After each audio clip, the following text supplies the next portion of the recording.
Here's the plain truth about multivitamins after 60.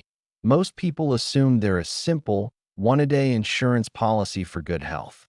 But the real story is that our bodies change, and a generic multivitamin might not only be unnecessary, but in some cases, it could be working against you.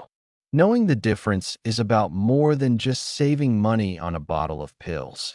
It affects how steady you feel on the stairs, how much energy you have for your grandchildren, and how confident you feel living independently.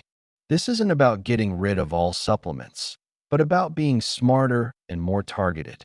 In this video, you'll discover the 5 most important truths about multivitamins after 60. We'll look at the specific nutrients that become harder to absorb, the ones that can become actively harmful in high doses, and how to know exactly what your body truly needs. Stay with me to the very end for a simple 20-second self-check you can do with the bottle in your medicine cabinet right now. And I'll reveal the number 1 most overlooked risk that many common multivitamins pose for older adults. My promise to you is no scare tactics.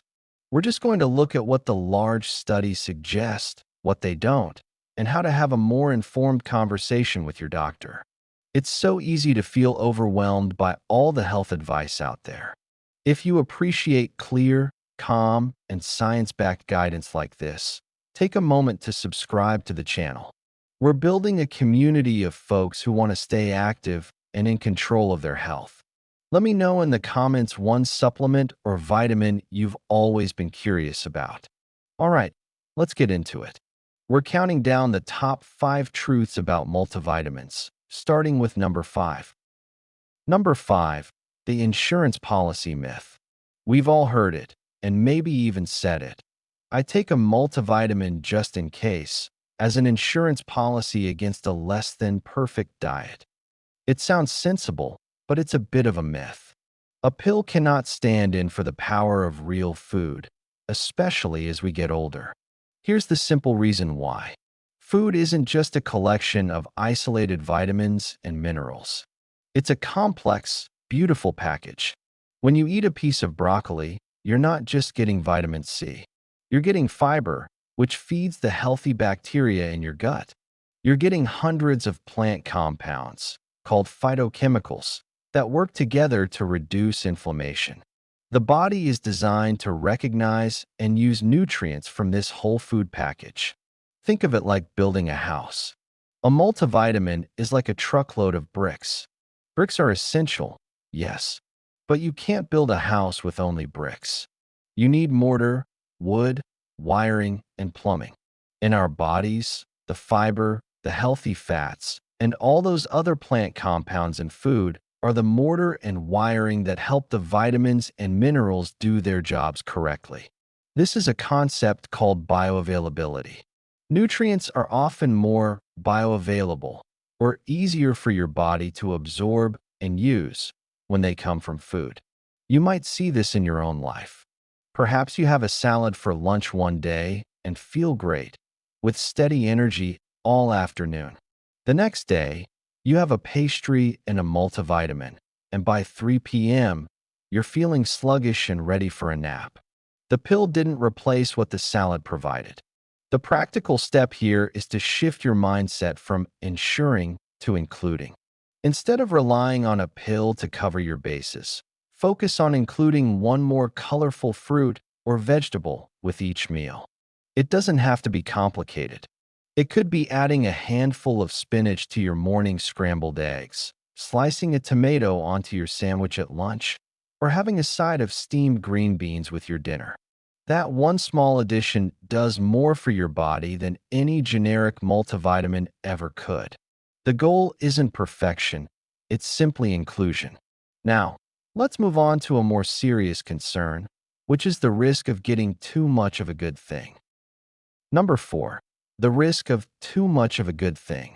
For many things in life, a little is good, so more must be better. But when it comes to certain vitamins, this logic can be dangerous, especially after 60. Our bodies handle vitamins in 2 different ways. Water-soluble vitamins, like vitamin C and the B vitamins, are fairly straightforward. If you take more than your body needs, it generally just flushes out the excess in your urine. But fat-soluble vitamins are different.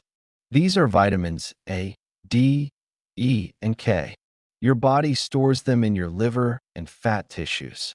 Over time, they can build up to toxic levels. Let's take vitamin A. It's crucial for vision and immune function. But very high doses, especially from supplements, have been linked in large studies to a higher risk of bone fractures in older adults. It can also cause liver damage. Similarly, vitamin E is an antioxidant, but in high supplemental doses, it can act as a blood thinner. This is incredibly important to know if you're already taking a prescribed blood thinner like warfarin or even a daily aspirin. The combination could increase your risk of bleeding. Imagine this scenario. An individual takes a daily multivitamin. They also heard that vitamin E is good for their heart, so they take a separate, high-dose vitamin E capsule. They don't realize that the combined dose is pushing them into a range that could interfere with their body's ability to clot blood properly. This is a silent risk they're not even aware of. This brings us to a common myth I want to bust right now. The myth is that you can't overdo it with antioxidants. We hear the word antioxidant and think of it as a pure force for good, fighting off the free radicals that cause aging. But the body's system of balance is delicate. Some studies have shown that taking very high-dose antioxidant supplements, like vitamin A or E, can actually backfire. They can interfere with your body's own powerful, built-in antioxidant defenses. In some cases, they can even become pro-oxidant, meaning they cause the very damage they're supposed to prevent. Food sources of antioxidants are always safer. So, the practical step is to become a label reader. Look at your multivitamin bottle. Find the Supplement Facts panel. Look for vitamins A, D, E, and K. Next to them, you'll see a percentage, like 100% DV. That stands for daily value. If your multi has 100% of the daily value for these, you should be very cautious about taking any other supplements that contain them. And here is the critical red flag line. If you are taking any blood-thinning medication, you must speak with your doctor or pharmacist before starting any new supplement, particularly one containing vitamin E or vitamin K, as these can directly interfere with your medication's effectiveness and your safety. Next, we'll look at what your multivitamin might be getting wrong, even with the best intentions.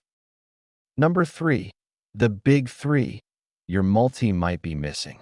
Even if your multivitamin isn't giving you too much of something, it might be giving you far too little of the nutrients you need most after 60. There are 3 big ones that are notorious for being underdosed or poorly formulated in standard one-a-day pills: calcium, vitamin D, and magnesium. Let's start with the mechanism. For these 3 nutrients, it's a team effort. Think of them as a construction crew for your bones and muscles. Vitamin D acts like the foreman, telling your intestines to absorb calcium from your food. Calcium is the raw material, the bricks for strong bones. And magnesium is the versatile, skilled worker who helps with over 300 jobs in the body, including converting vitamin D into its active form, helping muscles relax, and maintaining a steady heartbeat. If one of them is missing or in short supply, the whole project suffers. The problem with multivitamins is simple logistics. Calcium is a bulky mineral. To get the recommended daily amount into a single pill would make it the size of a horse pill, so most multivitamins contain only a token amount. For vitamin D, the standard dose in many multis, often 400 or 600 international units, IU, may not be enough for many older adults, especially those who live in northern climates with less sun exposure in the winter. And magnesium is often an afterthought, yet studies show many seniors don't get enough. And it's linked to everything from muscle cramps to sleep quality. Here's a relatable moment. You wake up in the middle of the night with a painful Charlie horse in your calf. Or perhaps you feel a little less steady on your feet than you used to. You might think, well, I'm taking my multi, so my bones should be fine.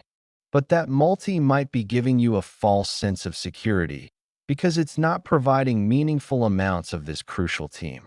If you're finding this breakdown of what to look for on the label helpful, a quick tap on the subscribe button helps our little community grow and ensures you won't miss our next video. So what are the practical steps? First, prioritize food. For calcium, think dairy like milk, yogurt, and cheese. If you're dairy-free, look for fortified plant milks like almond or soy, and eat plenty of leafy greens like kale and collard greens. For vitamin D, the best sources are fatty fish like salmon and mackerel, as well as fortified milk and cereals. For magnesium, your best bets are nuts, seeds, whole grains, and dark leafy greens. Second, consider targeted supplementation, but only after a conversation with your doctor. This is especially important for vitamin D. A simple blood test can tell you exactly where your levels are. Based on that, your doctor can recommend a specific dose that's right for you, which is far more effective than the generic amount in a multivitamin. Instead of a one-size-fits-all pill, you're getting precision nutrition. Now, let's talk about a vitamin that becomes uniquely challenging for our bodies to handle as we age.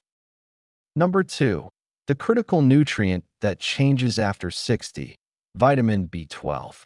Of all the vitamins, B12 is arguably one of the most important to pay attention to after the age of 60. A deficiency can creep up slowly and cause symptoms that are too easily dismissed as just a normal part of getting older. Here's the simple mechanism. To absorb vitamin B12 from food sources like meat, fish, or eggs, your body needs a strong supply of stomach acid. The acid's job is to act like a pair of scissors, snipping the B12 molecule away from the protein it's attached to. Only then can it be absorbed into your bloodstream. However, a common condition as we age is something called atrophic gastritis, which is a fancy term for thinning of the stomach lining and reduced acid production. Up to 30% of adults over 50 may have it. When stomach acid declines, your body can't perform that snipping action very well. You can be eating plenty of B12-rich foods, but your body simply can't access and absorb the vitamin. This is a huge deal because B12 is essential for maintaining healthy nerve cells, producing the red blood cells that carry oxygen and supporting cognitive function. Think about this scenario. A man in his late 60s finds himself feeling unusually tired all the time. He's also noticed a strange tingling, like pins and needles, in his feet, and his memory doesn't feel as sharp as it used to. He chalks it up to not sleeping well or just the inevitable toll of age. What he doesn't realize is that these are classic signs of a B12 deficiency caused by an absorption problem, not a dietary one. The good news is that there's a simple workaround. The B12 used to fortify foods, like breakfast cereals, and the kind found in supplements, is in a free form. It isn't attached to a protein, so it doesn't need stomach acid to be snipped off. Your body can absorb it much more easily. This leads us to a clear, three-step action plan for taking charge of your B12 status. First, check your plate. Make sure you are regularly eating B12-rich foods, but also consider including B12 fortified foods, like certain breakfast cereals or nutritional yeast, which can be a good safety net. Second, know your symptoms. Pay attention to your body.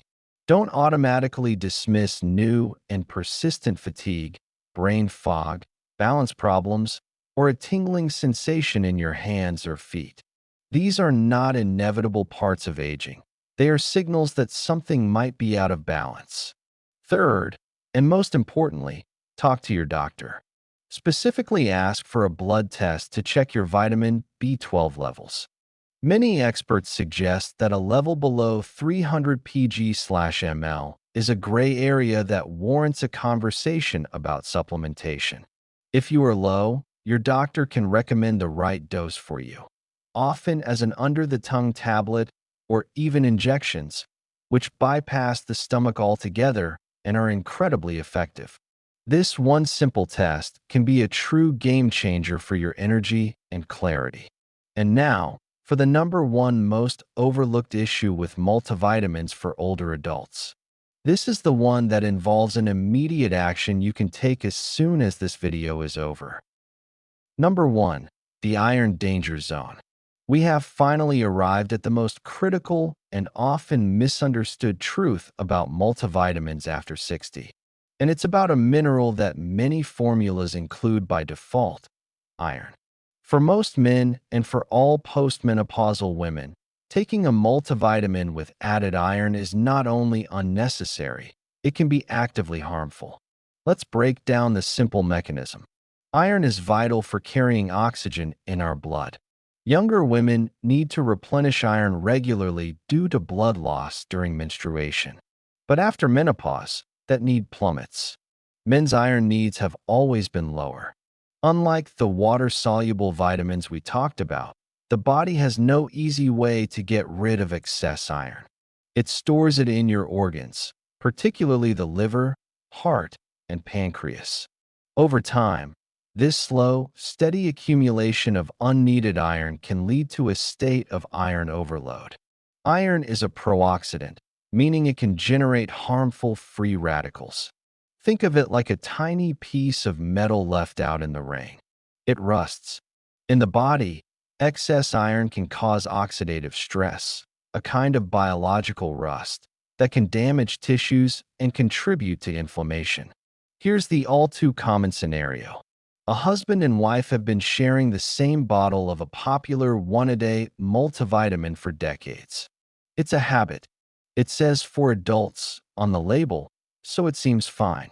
They have no idea that while the formula might have been appropriate for her when she was 40, it is now potentially contributing to a slow, silent buildup of iron in both of their bodies, which offers them no benefit and only potential risk. So, here is the 20-second self-check I promised you at the beginning. Right now, or as soon as this video ends, go to your medicine cabinet and pick up your multivitamin bottle. Turn it to the Supplement Facts panel. Run your finger down the list of minerals. Look for the word iron. If you are a man over 60 or a postmenopausal woman, and your multivitamin contains iron, and your doctor has not specifically told you to take it for a diagnosed condition like anemia, your action step is simple. Finish the bottle if you like, but when you buy a new one, choose a formula that is specifically marked iron-free, or a 50-plus formula, which typically omits it. This is not a reason to panic. The amount of iron in a standard multi is not massive, but why add something to your body every single day that you don't need, and that carries a long-term risk? It's important to note that the iron you get from food, like red meat or spinach, is different. Your body is very smart about regulating iron absorption from food. It's the added, supplemental iron that poses the primary risk of overload. So, after all of this, what's the takeaway? It's not that all supplements are bad.